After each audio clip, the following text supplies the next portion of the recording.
Hello, we have two and a smidge more weeks till we're done with First John 5 in Greek.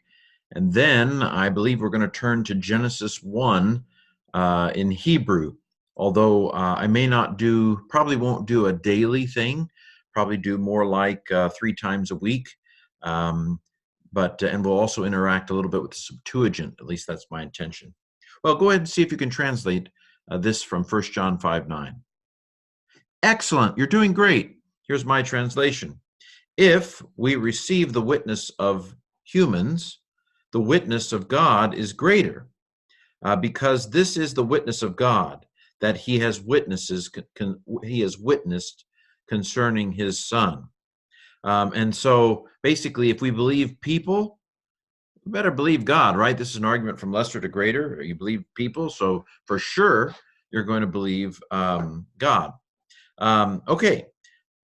Um, and again, in the train of thought in this section, the witness is about Christ. In other words, that we get distracted if we go with the comma Johannium, because it takes us off of Christ and onto the broader question of the Trinity, and that's not really what's being discussed here. What's being discussed here is Christ, the witness to Christ, and so forth. Okay, well, let's break down the translation a little bit more. So if now this is accusative, feminine singular. So we go to the verb to find the subject, and the subject is we, men. O, ace, a, amen. So it's a first person plural, present active indicative. We receive. If we receive the witness of men, but of course anthropos is people in general. Sometimes we translate it humans, mortals, people. It's not a gendered necessarily sense of man. So if we receive the witness of men, if we receive the witness of humans, of mortals, then the witness of God is greater than that. The witness of God greater is, because, so causal clause, this is the witness of God that he has witnessed concerning his Son. I think this is a noun clause, and then, of course, we'll parse this on the next page. So if in doubt, God trumps what people say. Of course, the trick is knowing when God is saying something to us. Okay, grammar. So A introduces what kind of a clause? It's conditional, yes. And this is the if part. So that's the protasis. The if part of a condition is called the protasis. Okay, we've already analyzed that. Feminine accusative, genitive plural, first person plural. Okay, so this is the apodosis here. The then part. The witness of God is greater. So it's the apodosis. Now, greater implies a comparison. This is but we don't have a genitive of comparison, greater than something here. If we had a greater than, the than part could have been in the genitive. It's called a genitive comparison, but we don't have that. So it is a comparative.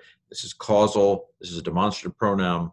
Little tidbits of things to remember, grammar speak, for that part there. Because causal clause, or no, I think this is a noun clause, that the witness of God, this is the witness of God, that the witness that he has witnessed. Or it could be because, I suppose, I know Mark Jollicoeur is always asking me if a hoti could be because. This is one where maybe I'm wrong. Maybe I'm wrong to say that, because it'd more appropriately be a relative pronoun if it was that, I guess. The witness that. I don't know. Hold that thought for just a second. Well, the closest translation I had handy was a New Revised Standard Version, and they go with that here.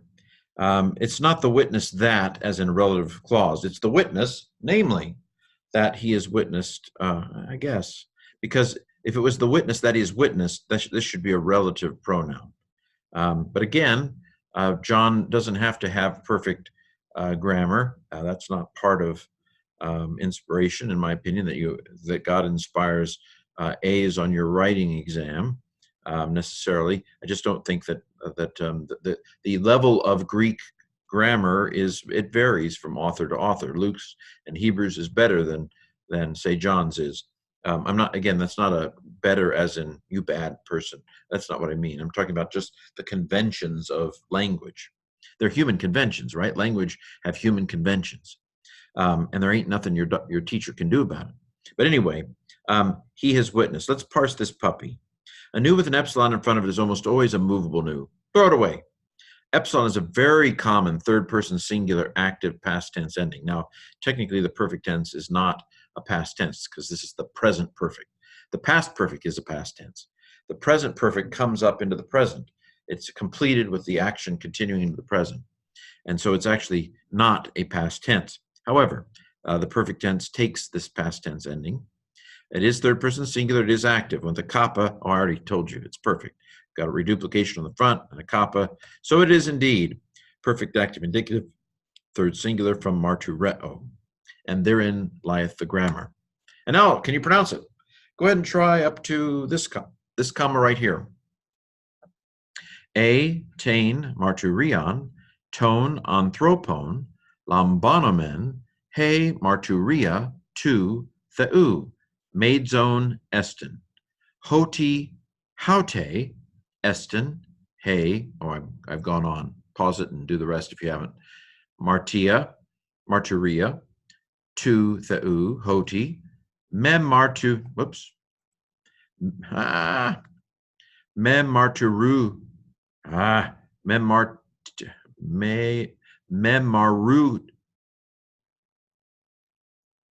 memartureken, peri tu huiu autu. Okay. If I can't do it slow, can I do it fast? Let's try it.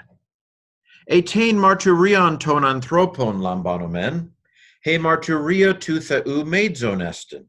Hoti haute estin, he marturia tu theou. Hoti memartureken, peri tu huiu autu. Memartureken. I think I can. Okay, this has been 1 John 5:9, and Lord willing, we will see you tomorrow.